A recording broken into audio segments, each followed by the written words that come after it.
Bonjour à tous. Le texte que je vais vous faire découvrir aujourd'hui est une courte nouvelle de Arnaud Petit. J'ai rencontré cette histoire il y a quelques années dans les gares SNCF. Ils avaient installé des distributeurs d'histoires courtes. Donc la forme était plutôt rigolote et le contenu était très joli et poétique. Donc on m'a offert cette histoire et j'ai envie de la partager avec vous à mon tour.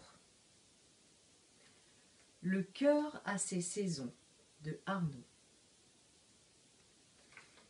C'est un fruit de toutes les saisons qui a le parfum de ses voyages. Mon grand-père me l'a souvent répété, cette petite phrase, en me parlant de ses nuages. Il a la plus belle collection de nuages que j'ai jamais vue. D'ailleurs, il est la seule personne que je connaisse à ramasser les nuages. Mais lui, il dit cueillir. Il trouve que ça fait mieux. Donc, depuis des années, mon grand-père cueille des nuages. Il part au petit matin quand il se réveille et quitte leur lit de sapin pour regagner le ciel. Il laisse toujours des morceaux accrochés aux branches des arbres. Dans la remise de mon grand-père s'entassent des bocaux avec les nuages dedans. Ils sont tous soigneusement étiquetés.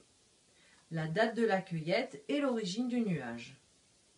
Pour en déterminer l'origine, mon grand-père, il y goûte à ces nuages.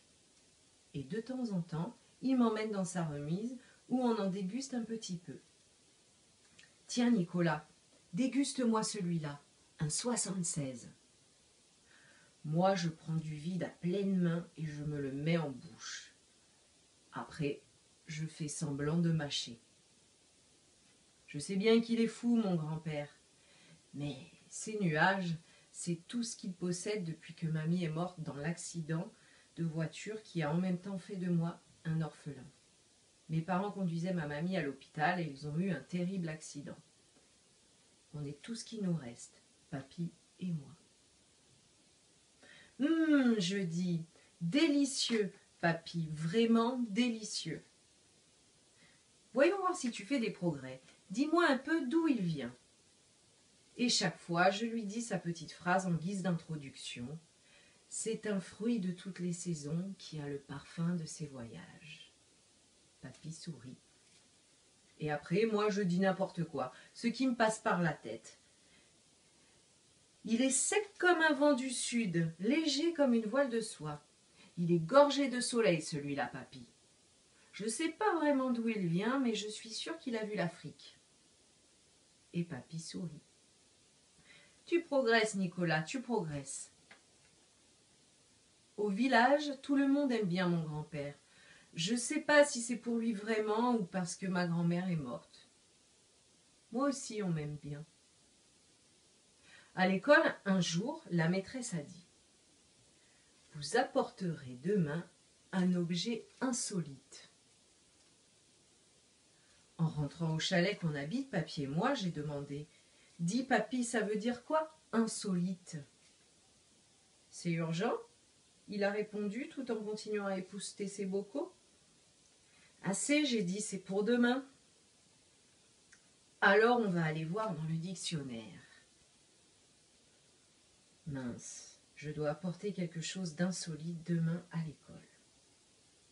Et franchement, j'avais beau me torturer le cabochon, je ne voyais pas du tout ce que j'allais pouvoir trouver.